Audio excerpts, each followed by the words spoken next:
Hi guys, nari ko'y chika. Na-stress ko kay naisa ka lalaki, nanguyaw siya nako.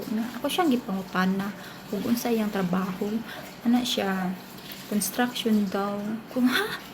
Construction lang?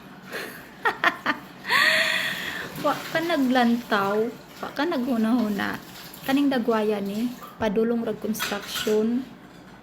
Hoy, mga construction, paminaw. Kabalo mo, mga akong ginapili.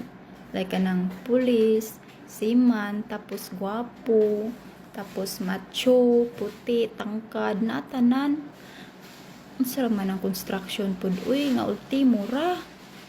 Uy, di jud na ko deserve. Busa, kamong mga construction, ayaw mo pagtuga-tuga manguyab na ako. Kay ako, lahi akong gipangita.